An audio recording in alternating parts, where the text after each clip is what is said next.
The heat in Los Angeles was different that day. It wasn't the usual dry, comfortable warmth that people like to talk about. It was heavy, pressing down on the city like a thick, wet blanket. The air shimmered above the asphalt, making the horizon look wavy and unclear. For most people, the best place to be was indoors, hiding behind closed curtains with the air conditioning humming loudly. But for him, the noise of the city was even worse than the heat. He needed to move, to feel the wind, and to clear his head. He swung his leg over the seat of his motorcycle, the heavy metal of the machine feeling solid and reassuring beneath him. He pulled his helmet on, blocking out the world, and kick-started the engine. The roar of the bike was the only sound he wanted to hear. It was a sound that meant freedom. Without checking his phone or looking at the endless list of appointments his agents wanted him to keep, he twisted the throttle and sped out of the driveway.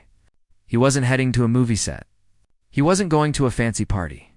He was just riding. The neighborhoods blurred past him as he picked up speed. He left the tall glass buildings of downtown behind and moved into the quieter, leafy streets of the suburbs. Here the roads were lined with old oak trees that provided patches of cool shade. The smell of cut grass and occasional barbecue smoke drifted through the vents of his helmet. It felt more like the real world here. It felt like a place where people actually lived rather than just a backdrop for movies. He slowed down a bit, enjoying the rhythm of the ride. The tension in his shoulders began to loosen, and the constant noise of his worries started to fade into the background of the engine's hum. He turned a corner. He'd never turned before, just letting the road decide where he would go. It was a quiet street, the kind where kids usually rode their bicycles and neighbors waved to each other across the fences. But today, it was empty. The sun was directly overhead, baking the sidewalk and the parked cars. The silence of the street was strange. Usually, at this time of day, there would be some sign of life, a dog barking, a car pulling out, someone checking the mail. But today, the heat seemed to have driven everyone inside. As he rolled further down the street, a flash of bright color caught his eye. It was a small splash of yellow against the dull gray of the concrete curb. He squeezed the brake gently, slowing the bike to a crawl to get a better look. It was a lemonade stand. It wasn't a fancy setup by any means. It was just a piece of rough plywood resting on two plastic crates, the kind you buy at a hardware store. On the wood, someone had used thick black marker to write the price and the product, though the writing was a little messy and smudged from the heat. But what made him stop completely wasn't the stand itself. It was the person sitting behind it. It was a young boy, looking small in the oversized chair he had dragged out from the garage. He couldn't have been more than 9 or 10 years old. He wasn't jumping up and down trying to wave cars down. He wasn't holding a sign or shouting to the empty street. He was just sitting there, with his chin resting in his hands, staring at the empty road with a look of total defeat. Something about that look pulled at him. It was a look that didn't belong on a kid's face. It was a look of heavy burden. The kind of expression you usually see on adults who have been carrying the weight of the world on their shoulders for too long. The boy looked hot and tired. His hair was matted to his forehead with sweat, and his shoulders were slumped forward. Next to him was a large plastic pitcher filled with yellow liquid, a stack of small paper cups that were starting to wilt in the humidity. The man on the motorcycle cut his engine. The sudden silence was loud. He kicked the stand down and swung his leg off the bike, removing his helmet and shaking out his hair. The air felt thick as he walked toward the curb. He could feel the boy watching him now, the tired eyes lifting slowly to see who was approaching. There was a flicker of recognition in the boy's eyes, a spark that said he knew exactly who this was. But it didn't bring a smile. It just seemed to make the boy sadder, perhaps highlighting the contrast between this famous, wealthy man and his own difficult reality. The boy didn't say anything. He just sat there waiting. It was as if he didn't have the energy to be polite or to put on a brave face for a stranger. He simply watched the man walk closer, his guard up, expecting nothing. This wasn't the excited, eager energy of a child meeting a celebrity. It was the quiet resignation of a child who had learned that life is hard. The man walked slowly, feeling the heat radiating off the pavement. He looked at the handwritten sign, then back at the boy's sad eyes. In that moment, the movie sets, the red carpets, and the scripted lines felt very far away. This was real life, raw and unfiltered. And standing there in the blinding sun, looking at a lonely boy with a pitcher of lemonade, he knew he couldn't just ride away. The silence that hung between them was heavier than the midday heat. The young boy didn't jump up with excitement or shout for his friends. He didn't ask for a selfie or pull out a phone to record the moment. He just watched the man walk closer, his eyes guarded and tired. It was a look that said he had seen enough of the world to know that appearances don't always change reality. Even though the boy clearly recognized the face from movies, it didn't seem to bring him any joy right then. To this kid, the famous actor was just another stranger passing by. Another person who might or might not stop. The man reached the edge of the makeshift table and stood there for a moment, letting the dust settle around his boots. He could smell the lemons from the pitcher's hour and sugary at the same time. It was a smell that reminded almost everyone of childhood summers, of simpler times and laughter. But looking at the boy's face, there was no simplicity here. There was only a deep, quiet worry that had settled into lines too young for such expressions. The boy finally shifted in his chair, sitting up a little straighter, trying to look like he was open for business, even though his heart clearly wasn't in it. "How much for a cup?" the man asked. His voice was soft, low, and gentle. He didn't want to startle the kid. He kept his hands loose at his sides, trying to look as non-threatening as possible. He knew that sometimes fame made people put up walls, and this boy already had a fortress around him. The boy's eyes flicked down to the piece of cardboard taped to the front of the crate. It was handwritten in a fading black marker. $2, the boy mumbled. His voice was dry and quiet, almost swallowed by the hot air. He didn't try to sell it. He didn't say, "It's fresh," or "best in town." He just stated the price like a robot programmed to give an answer. The man nodded slowly. He reached into the pocket of his jeans. He didn't pull out a wallet or a credit card. Instead, his fingers brushed against the crumpled bills he always kept there for tips or small purchases.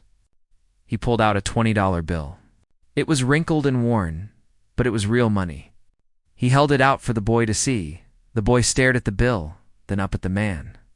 He reached out a small hand, his fingers slightly stained with lemon juice, and took the money. He looked at it, confused for a second. He was about to reach into the little metal tin next to him to find change. He had $18 to give back, and he was already doing the math in his head. "Keep it," the man said, waving his hand slightly. "I don't need the change." The boy froze. His hand hovered over the change tin. He looked up, his eyes searching the man's face for a joke or a catch. But there was no joke. The man's face was serious, his eyes kind. "Are you sure?" the boy asked, his voice trembling just a little. "Positive," the man replied. "You look like you're working hard out here. You deserve it." The boy slowly lowered his hand and put the $20 bill into the tin. It was the only money in there. The sound of it hitting the metal bottom echoed in the quiet street. It was a lonely sound. The man watched the boy closely. He saw the relief wash over the boy's face for just a split second. But then the worry came rushing back, even stronger than before. It was as if the money was good. But it wasn't enough to fix whatever was broken. The boy leaned forward and poured a cup of lemonade. His hand shook slightly as he tilted the heavy pitcher. The liquid sloshed against the side of the paper cup, filling it to the brim with bright yellow liquid and ice cubes that were mostly melted. He carefully placed the cup on the edge of the plywood table. The man picked it up. The cup was damp with condensation, cool against his fingers. He took a sip. It was actually really good. Not too sweet, not too sour. It tasted like effort. It tasted like someone had spent a long time squeezing lemons by hand. "This is excellent," the man said honestly. "You did a good job, thanks," the boy whispered. He didn't smile. He just looked down at his sneakers. The man didn't walk away. He took another sip and then leaned his hip against the wooden fence that ran along the sidewalk. He looked at the boy, really looked at him. He noticed the dark circles under his eyes. He noticed that the t-shirt the boy was wearing was clean, but had seen better days. The hem was fraying, and the logo was cracked. He noticed that the boy's knuckles were red and raw, probably from squeezing all those lemons. But mostly, he noticed the sadness. It wasn't the sadness of a kid who dropped his ice cream. It was the sadness of an adult carrying a burden that was too heavy for his back. "Tough day?" the man asked. It was a simple question, but he asked it with such gentleness that it sounded like an invitation. The boy looked up, surprised by the question. He looked away, down the empty street, wondering if he should answer. There was no one around. No cars driving by. Just the heat and the silence. He seemed to make a decision in his head. He looked back at the man, and for the first time his eyes welled up with tears, though he fought hard to keep them from falling. "Yeah," the boy said, his voice cracking slightly. "It's been a hard day." The man waited. He didn't push. He just took another sip of the lemonade and gave the boy space to speak. Sometimes people just need to know that someone is willing to listen. The boy took a deep breath. He looked down at the space under the table. The man followed his gaze. Tucked away in the shadows, hidden from the view of anyone passing by in a car, was a cardboard box. It wasn't a box for lemons or cups. It was overflowing with papers. White envelopes with red windows, thick official-looking documents and stamped notices. The boy nudged the box slightly with his foot, trying to hide it deeper in the shade, but it was too late. The man had already seen it. He knew what those papers were. He had seen them before in his own life, in the lives of friends. They were the papers that brought sleepless nights. "We're losing the house," the boy said suddenly.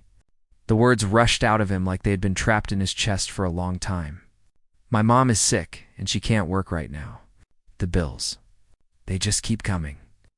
The man felt a sharp pain in his chest, a familiar ache. He didn't look away.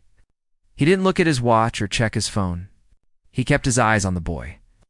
"I'm trying to help," the boy continued, his voice getting stronger as he spoke, fueled by a mix of frustration and desperation. I thought if I sold enough lemonade, maybe I could buy us some time. Maybe I could pay one bill." He gestured helplessly to the empty street. "But nobody stops. Nobody cares." The boy wiped his eye with the back of his hand, angry at himself for crying. "I just don't want to leave. This is my home. My friends are here." But the man with the clipboard came yesterday, and he said. The boy's voice trailed off. He couldn't say the words out loud. The man stood up straighter. He looked at the small boy, sitting on a plastic crate, fighting a battle against giants he couldn't see. He looked at the pitcher of lemonade, which represented hours of hard work and hope, sitting there unsold. He realized then that this wasn't just a stand. It was a cry for help. It was a lifeline the boy was throwing out into the ocean, hoping someone would grab it. "You're doing a really brave thing," the man said, his voice barely above a whisper. "Your mom, she's lucky to have you." The boy looked up, startled. "I'm not brave," he said, shaking his head. "I'm just scared." "Being brave doesn't mean you aren't scared," the man replied. "It means being scared and doing what you have to do anyway. You're sitting here in the heat all by yourself, trying to fix something that isn't your fault. That is the bravest thing I can think of." The boy stared at him. He had never thought about it like that. He just thought he was failing. The man finished his lemonade, crushing the empty cup slightly in his hand. He looked around the quiet neighborhood. The houses were large and beautiful, with manicured lawns and expensive cars in the driveways. It was a world of success and comfort. But right here on the edge of the curb, reality was crashing down. The disparity was shocking. The man felt a sudden wave of guilt for the times he had complained about his own life. He had so much, and this boy had so little. Yet the boy was fighting harder than anyone he knew. "I'm Keanu, by the way," the man said, extending his hand. He didn't say I'm the actor, or you might know me from movies. He just said his name, treating the boy as an equal. The boy wiped his sticky hand on his pants and shook it. "I'm Leo," he said. "It's good to meet you, Leo," Keanu said. He held the boy's hand for a moment, offering a connection that was stronger than money. "I'm glad I stopped today." "Me too," Leo said. And this time, a tiny, genuine smile touched the corner of his mouth. It was small, but it was there. Keanu looked back down at the box of bills under the table. He knew he couldn't fix everything. He knew life was complicated and unfair. But he also knew he couldn't just leave it at a $20 bill. The story wasn't over. He needed to understand more. He needed to know how far the rabbit hole went. He didn't sit back down on the curb, but he didn't leave either. He stood there, a silent guardian figure in the hot sun, showing Leo that he wasn't alone anymore. The wind picked up slightly, rustling the papers in the box, as if reminding them both that time was running out. The handshake was brief, but it felt important. It was a moment where two very different worlds touched. Usually, when people met him, they wanted something. They wanted a story to tell their friends, or a picture to prove they were close to fame. But this boy Leo didn't ask for anything more than the company. When Keanu let go of the boy's hand, he didn't turn around to get back on his motorcycle. Instead, he looked at the empty space on the curb next to the makeshift table. "Mind if I sit for a minute?" Keanu asked. Leo looked surprised. He glanced at the dirty pavement, then up at the man standing there in his expensive riding gear. "It's dirty," Leo warned him. "And the ants are pretty bad here." Keanu chuckled softly. It was a real low sound. "I've dealt with worse," he said. "Trust me." He lowered himself down. It wasn't a graceful motion for someone used to red carpets and premieres. He just bent his knees and sat right down on the concrete, resting his elbows on his knees. He didn't care about the dust getting on his jeans. He didn't care about the rough asphalt scraping against his boots. He just wanted to be on the same level as Leo. He wanted to look him in the eye without looking down. From this angle, the world looked different. The cars seemed faster, the fences seemed taller, and the sun felt hotter. It was the world from a 9-year-old's perspective. A world where everything is decided by adults, and you just have to hope they make the right choices. Keanu looked at the cardboard box again. The papers inside were messy, stacked high and threatening to tip over. Red stamps screamed words like urgent and final notice. "She has a sickness in her blood," Leo said quietly, following Keanu's gaze. He didn't need to be asked what was wrong. He just started talking, as if he had been holding it in for months. "The doctors call it a chronic illness. I don't know what that means, really. I just know she hurts a lot. And she sleeps a lot." Keanu nodded slowly. He didn't interrupt. He just listened. "She used to be a teacher," Leo continued, his voice getting a little stronger as he talked about his mother. "She used to sing really loud in the kitchen. She could make burnt toast taste like a gourmet meal." A small, sad smile crossed Leo's face. "Now, she mostly stays in her room. When she does come out, she moves like she's tired all the time. Like carrying her own body is too heavy." Leo picked up a small pebble from the ground and threw it into the street. "The medicine is expensive. Like really expensive. And the insurance. Well, they said they stopped covering it. Something about a cap on the policy." The boy used air quotes, mimicking the serious voice of the man on the phone. "So now, we have to pay for it ourselves. But Mom can't work, and I'm too young." He looked down at his hands. "I tried to get a paper route, but they said I'm too young for that too. So, I thought I can make lemonade. Everyone likes lemonade, right? It costs almost nothing to make." He gestured to the pitcher. "I squeezed these lemons for 3 hours. My hands hurt so bad," he held up his small red knuckles. "I thought if I stood here long enough, people would stop," Leo said, his voice cracking again. "I thought if I made $50, maybe I could buy one of her pills. Just to show her I can help. But," he waved his hand at the empty street. "Nobody stops." Keanu felt a lump form in his throat. He listened to every word, and with each sentence, he felt a heavier weight in his chest. It wasn't just pity. It was recognition. He knew what it was like to watch someone you love fade away. He knew the helplessness of sitting in a hospital room, smelling the antiseptic cleaner, and realizing that all the money in the world couldn't buy a cure. He knew the specific kind of grief that comes while the person is still right there in front of you. He looked at Leo, and suddenly he saw a reflection of himself. Not the movie star version, but the young boy who had to grow up too fast because life was unfair. He remembered the confusion and the anger of being a kid when bad things happened. He remembered thinking that if he just acted better or tried harder, the pain would stop.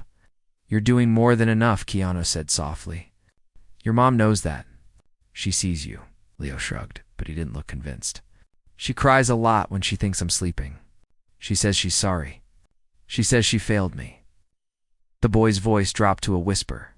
I wish the world would just stop for a second, you know? Just give us a break. Keanu shifted his weight on the hard curb. The heat was rising off the pavement, making the air shimmer. I know that feeling, Keanu said. I know what it's like to want the world to just pause so you can catch your breath. But the world doesn't pause, does it? No, Leo shook his head. It just keeps spinning. And the bills keep coming. He reached into the box and pulled out a crumpled piece of paper. It was a notice from the bank. The word foreclosure was stamped in big, bold letters. They said we have 2 weeks, Leo said. 2 weeks to pay the back payments, or they take the house. Mom says we can go live in a motel, but I don't want to live in a motel. I want my room. I want my tree. Keanu looked at the paper. It was a terrifying document for a child to be holding. It was a document of ruin. He thought about the cold reality of it. He had millions of dollars. He could buy 100 houses. He could pay off every bill in that box without blinking an eye. And yet, looking at the paper, he felt a strange sense of powerlessness. Writing a check would be easy. It would solve the problem of the house. It would keep the bank away. But it wouldn't take away the fear Leo was feeling right now. It wouldn't erase the memory of his mother crying in the next room. It wouldn't fix the sickness. Money was a tool, but it wasn't a magic wand. It could build walls, but it couldn't build a shield against the pain of life. You know, Keanu said, breaking the silence, when I was a little older than you, my life changed pretty suddenly. Things got hard. Really hard. I had to figure out how to keep going when everything felt like it was falling apart. Leo looked at him with wide eyes. He rarely heard adults talk about their own struggles. Usually, they acted like everything was fine. Did you fix it? Leo asked. Keanu shook his head slowly. No, I didn't fix it. You can't fix everything, Leo. Sometimes things are broken, and they can't go back to the way they were. You just have to find a way to carry the pieces. That sounds heavy, Leo said quietly. It is, Keanu agreed. But you're stronger than you think. Look at you. You're out here. You're fighting. You aren't sitting in your room feeling sorry for yourself. You're taking action. That takes a lot of courage. Leo looked down at his sneakers again. I don't feel brave. I feel like I'm going to throw up. It's okay, Keanu smiled gently. Being brave doesn't mean you aren't scared.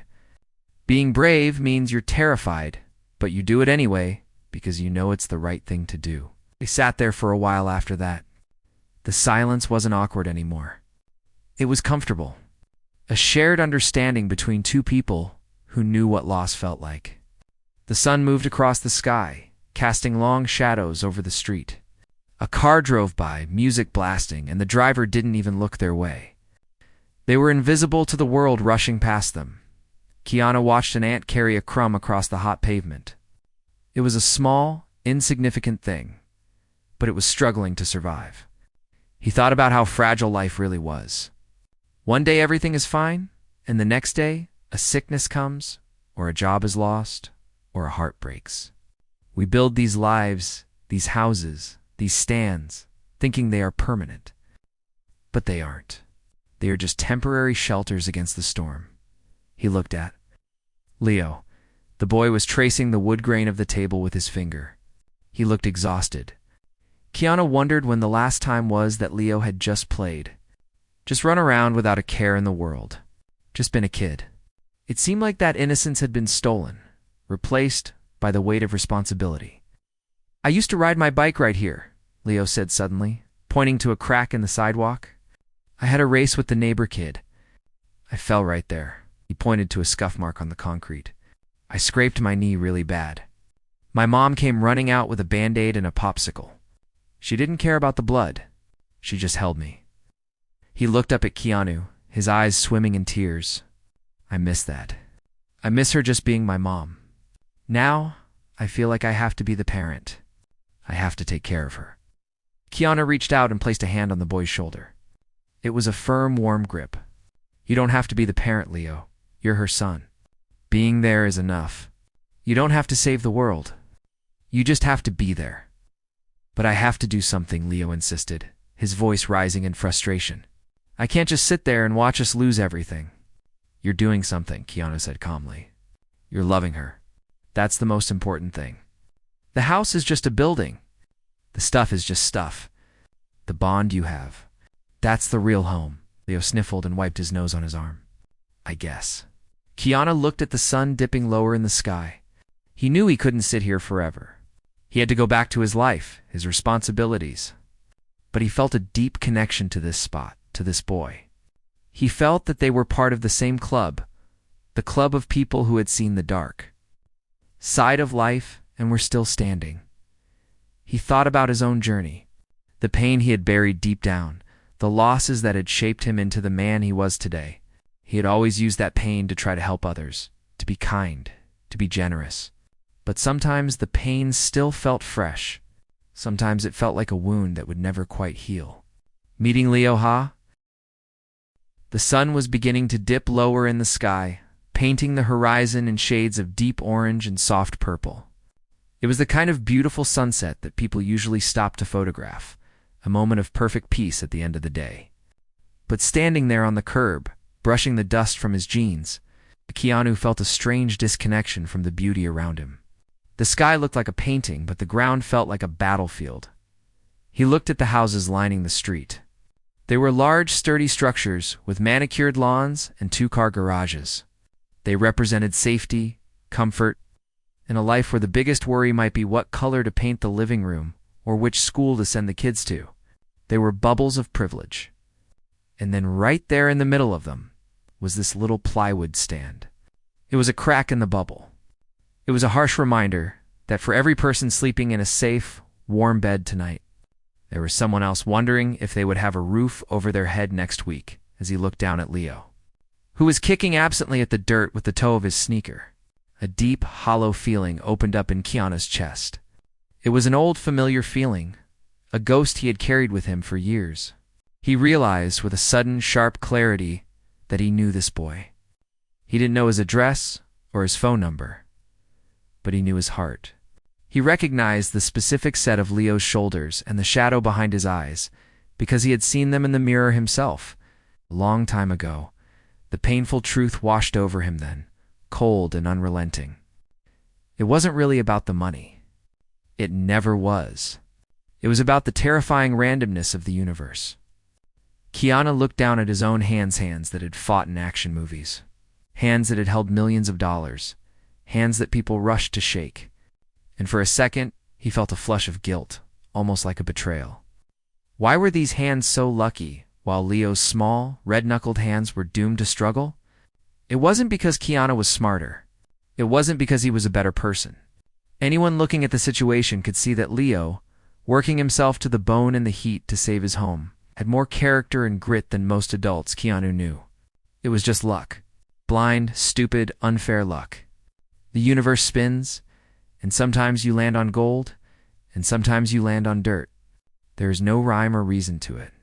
There is no cosmic judge weighing your deeds. It just happens. He thought about his own past, the memories he usually kept locked away in the quiet corners of his mind. He remembered the days when his own world had gone gray. He remembered standing in a sterile room, feeling the floor drop out from under him, realizing that money and fame were powerless shields against death and grief. He knew that Leo was walking through that same fire right now. Losing a home isn't just about losing walls and a roof. It is about losing your sanctuary. It is about losing the place where you keep your memories. It is the ground disappearing beneath your feet. Keanu realized then that his fame was a wall. It protected him from a lot of things. People were kind to him because of who he was. Doors opened for him before he even reached for the handle. But for Leo, doors were slamming shut. The world was indifferent to his struggle. And Keanu felt a sudden, sharp urge to scream at the injustice of it all, to demand that the world be fair just for 1 minute. But he knew the world wouldn't listen. The world doesn't care about our tears. It just keeps turning. He looked at the cardboard box under the table one last time. That box was a monster. It was a beast made of paper and ink that was eating this family alive. And the most terrifying part was that Keanu knew he could slay that monster instantly. He could write a check right now that would make those red final notice stamps vanish. He could pay the back payments. He could buy the medicine. He could fix the immediate crisis without blinking. But as he stood there in the cooling air, he understood the deeper, more painful truth. Fixing the problem doesn't fix the pain. If he handed Leo a fortune today, it wouldn't erase the memory of his mother crying in the dark. It wouldn't give Leo back his childhood. The innocence was already gone. Once you see the wolf at the door, you never unsee it. You never feel completely safe again. The trauma leaves a scar that money can't heal. Money is a tool. It can buy medicine. It can buy houses. It can buy time. But it cannot buy a reset button. You can't go back to being a carefree kid once you've had to worry about foreclosure. Keanu felt a heavy weight settle on his shoulders. The weight of his own helplessness. He was just one man. He was standing in the middle of a vast ocean of suffering, and he only had one small lifeboat. He could save this one person, maybe, but what about the millions of others? What about the other kids on other streets in other cities, sitting with their own cardboard boxes full of nightmares?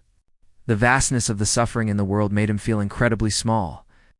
It made his massive success feel hollow. What was the point of having so much if the world was still this broken?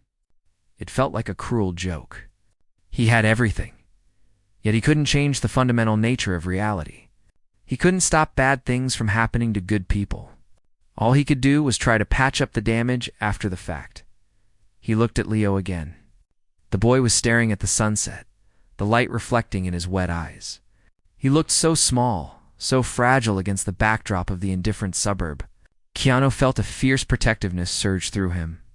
He might not be able to save the world, and he might not be able to turn back time for Leo, but he could do something. He could be the person who stopped. He could be the exception to the rule. He realized that he had a choice. He could get back on his bike, ride away, and try to forget the boy's face. He could go back to his life of luxury and pretend that the world was fair. Or he could engage. He could use his undeserved luck to balance the scales. Just this once, it wouldn't be a magic fix. The trauma would still be there. The worry might still linger in the back of Leo's mind. But at least Leo wouldn't have to worry about the house tonight. At least the wolf would be kept at the door for a little while longer. Keanu took a deep breath. The air cooling as the sun sank below the roofs of the houses. The fire inside him burned brighter. He wasn't doing this to be a hero. He wasn't doing this for the press or a pat on the back. He was doing it because he was human. He was doing it because when he was in pain, the world didn't stop for him. But he wished someone had been there to hold the umbrella while it rained. He thought about how to do it. He didn't want a big scene. He didn't want people taking pictures of him handing over money. He didn't want Leo to feel like a charity case. He wanted to preserve the boy's dignity. The help had to be clean. It had to be quiet. It had to be like the sun warm and life-giving, without demanding anything in return. He thought about the people he could call. His lawyer, his accountant. They would handle it. They would make the calls to the bank. They would set up the trust. They would speak the boring adult language that makes problems go away. He would make sure the medical bills were paid. He would make sure the house was secure. He would do it anonymously if he could, or at least without fanfare. But as he planned the logistics, his heart remained heavy. He knew that tomorrow the sun would rise, and Leo would still have a sick mother. He would still have to grow up too fast. The money would solve the math, but it wouldn't solve the sorrow. That was the painful truth he had to accept. We are all just walking through the dark, sometimes holding a lantern, sometimes stumbling in the pitch black. Keanu stepped closer to the table. He felt a sense of calm determination. He couldn't fix the universe. He couldn't make life fair. But he could make sure that tonight, in this one small corner of the world, there was a little less pain. He could be the person who didn't just ride by. "You know, Leo," he said, his voice steady and low, breaking the long silence. "I've been thinking about what you said. About the world spinning." Leo looked up, his eyes wide and waiting, sensing a shift in the air. "You're right," Keanu continued. "It doesn't stop. And sometimes it spins so fast it makes you dizzy. It throws things at you that you don't deserve." He paused, choosing his words carefully, wanting to be honest, but not crushing. But sometimes, just sometimes, it throws you a lifeline too. You just have to be brave enough to grab it. He reached into his jacket pocket and pulled out his phone. It was a simple gesture, but it felt monumental. He wasn't checking social media. He wasn't taking a picture. He was opening a bridge between his world and Leo's world. He was about to drop a stone into the pond, and he knew the ripples would change things forever. "I want to make a call," Keanu said gently. "I have some friends. People who are good at fixing complicated things, like banks and bills." Leo watched him, confused, his brow furrowed. "You're going to call the bank?" "Sort of," Keanu smiled, a sad but genuine smile that reached his eyes. "I'm going to call someone who talks to the bank for me." He stepped away a few paces to make the call, giving Leo a moment of privacy. As he waited for the answer, he looked up at the darkening sky. The first stars were starting to come out, tiny pinpricks of light in the vast darkness. That was us, he thought. Tiny lights, trying to shine against the dark. Sometimes we flicker. Sometimes we go out. But sometimes we shine bright enough to help someone else find their way. This was his role, not the actor on the screen. Not the celebrity in the magazine. Just a man standing under the emerging stars. The call didn't take long. He spoke in low tones, his voice calm but firm, giving instructions that would change the course of a stranger's life. He wasn't asking for favors. He was making things happen. When he finally pressed the button to end the call and slipped the phone back into his pocket, the silence of the street returned. It felt different now, though. The air was less heavy. The weight that had been pressing down on the curb seemed to lift, just by an inch or two. Keanu walked back to where Leo was sitting. The boy looked up, his eyes searching Keanu's face for a clue, a sign of what had just happened. He looked nervous, his hands gripping the edges of the wooden table until his knuckles turned white. "Is it fixed?" Leo asked, his voice barely a whisper. He was afraid to hope. Hope is a dangerous thing when you are used to disappointment. Keanu sat down on the curb again, not standing above him, but coming back to his level. He wanted Leo to know he wasn't going anywhere just yet. "I made some calls," Keanu said softly. "Some people are going to come by the house tomorrow. They are going to talk to your mom. They are going to take care of the bank. And they are going to make sure the doctors get paid." Leo stared at him. He blinked once, twice. He didn't scream or jump for joy. He just sat there, processing the words. "You mean, we don't have to leave?" "You don't have to leave," Keanu confirmed. "The house is yours. And your mom can focus on getting better instead of worrying about the mail." The boy's face crumpled. The wall he had built to hold back the fear finally broke. Tears spilled over, tracking through the dust on his cheeks. He didn't make a sound, just let the tears fall, wiping them away with a dirty sleeve. It wasn't the cry of a child who wanted a toy. It was the cry of a soldier laying down his weapon. He didn't have to fight the war anymore. At least not this battle. Keanu reached out and placed a hand on the boy's back, rubbing it gently in a circular motion. He didn't say she or tell him to stop. He just let him cry. He knew that these tears were healing. They were washing away the salt of all the days he had spent holding it in. After a few minutes, Leo took a deep, shuddering breath. He looked up, his eyes red and puffy. "Why?" he asked. It was the simplest question, but the hardest to answer. "Why would you do this for me? You don't even know me?" Keanu looked out at the darkening street. He thought about the years he had spent carrying his own grief. He thought about the people who had helped him when he felt like the world was ending. "I know enough," Keanu said. "I know what it's like to feel like the world is closing in on you. I know what it's like to lose things you love. And when I saw you sitting here today, I saw myself, and I saw my daughter." He paused, the memory washing over him, bittersweet. Life is hard, Leo. It is incredibly hard. And sometimes, the only thing that makes it bearable is when we help each other carry the weight. You're carrying a heavy load for a kid. It's not fair. Today I just wanted to help you put it down for a little while. Leo nodded. He didn't fully understand the depth of it, but he understood the kindness. "I can't pay you back," he said, looking down at the empty cup in his hand. "I don't have any money." Keanu smiled, a warm, genuine smile that crinkled the corners of his eyes. "You don't pay me back," he said. "You don't owe me anything. You just keep being you. You keep taking care of your mom. You keep that big heart of yours. That's how you pay it back. You grow up, and one day, when you see someone else who needs help, you remember today, and you help them. That's all." Leo looked at him, a new kind of respect in his eyes. It wasn't respect for a movie star. It was respect for a man. "I will," Leo promised. "I promise." They sat there for a while longer as the streetlights flickered on, bathing the sidewalk in a yellow glow. The crickets started to chirp in the bushes, the evening symphony beginning. They didn't talk much. There wasn't much left to say. They just watched the day turn into night, enjoying the peace that had settled over the lemonade stand. Eventually, Keanu knew it was time to go.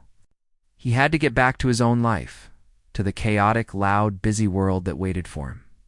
But leaving felt harder than it had an hour ago. Standing up felt like breaking a spell.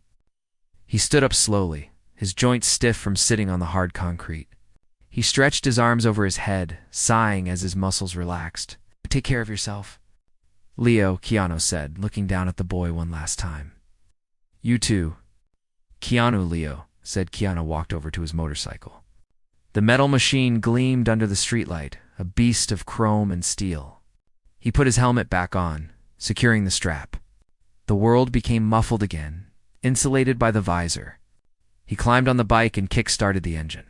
The roar startled the quiet night, a sudden burst of noise that seemed to slice through the calm. He sat on the bike for a moment, looking back at the boy.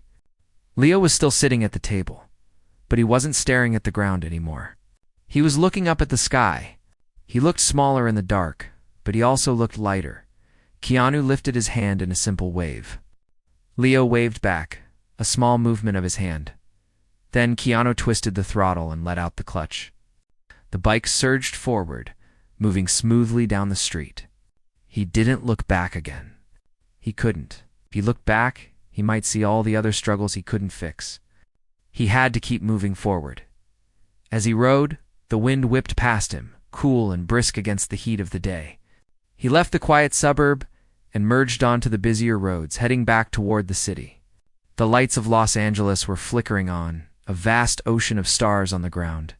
Millions of people were living their lives, eating dinner, watching TV, laughing, crying, worrying. He was just one person moving through it all, but he felt different tonight. The encounter with Leo had dug up old feelings, things he thought he had buried. The painful truth was sitting right next to him on the motorcycle seat. It was the truth that life is fragile. It is fleeting. He had so much, and Leo had so little, and the only difference was luck. It was a harsh reality that made his chest ache. He realized that his money was a shield, but it wasn't a force field. He could protect himself, and he could protect Leo. But he couldn't protect everyone. He thought about the thousands of other kids in the city tonight who might be going to bed hungry, or scared, or sad. He thought about the mothers who were sick and couldn't afford medicine. The weight of the world's suffering felt enormous, pressing down on him like the heavy leather jacket he wore. It was a burden he knew he couldn't carry, yet he felt its weight every time he stopped to really look at the world. But then he thought about the taste of the lemonade. It was sweet, but it had a tart edge to it. It wasn't perfect. It was simple and honest. He realized that was what life was. It wasn't about fixing everything. It wasn't about making the world a perfect place where no one ever hurt. That was a fairy tale. The world was broken. It had always been broken, and it always would be. People got sick. People lost their homes. Hearts got broken. The truth he had learned, sitting on that curb, was that we are not here to fix the world. We are just here to witness it, and to soften the blow wherever we can. Kindness wasn't a cure. It couldn't bring back the dead or erase the scars. But it was a balm. It was a cool drink of water on a hot day. It was a hand on the shoulder when you felt alone. It was the only thing that made the darkness bearable. He rode through the canyon, the dark trees towering over him on both sides. The road twisted and turned, reflecting the complicated path of life. He felt a sense of peace settle over him. It wasn't a happy, bubbly excitement. It was a deep, quiet acceptance. He had done a good thing today. He had used his luck to help someone who had none. It wasn't enough to save the world, but it was enough to save a world for one person. He thought about Leo going back into his house. He imagined the boy walking through the door, seeing his mom, and telling her that they were safe. He imagined the relief on her face. He imagined them sleeping soundly tonight, without the nightmare of the eviction notice hanging over their heads. That image was better than any movie he had ever made. That was the real award. The red tail lights of the cars ahead of him danced in the distance. Keanu followed the flow of traffic, anonymous once again. Just a guy on a bike. No one else on the highway knew what had happened on that quiet street. No one knew about the lemonade stand or the boy with the big heart. And that was okay. You don't do good things to be famous. You do them because they need to be done. As the city skyline rose up in front of him, a glittering wall of steel and glass, Keanu took a deep breath. He knew he would go back to his life. He would make more movies. He would go to more parties. He would face his own struggles and his own sad days. But he would carry this moment with him. He would remember the taste of the lemonade. He would remember the feeling of the hot curb. He would remember the bravery of a 10-year-old boy, because that was the painful, beautiful truth of it all. We are all just trying to sell our lemonade in a world that is often too busy to stop. We are all just hoping that someone, anyone, will see us and think we are worth stopping for. Keanu accelerated, the engine humming a steady rhythm beneath him. He rode into the night, a single point of light moving through the darkness, carrying a little bit of hope in his heart. And for tonight, that was enough.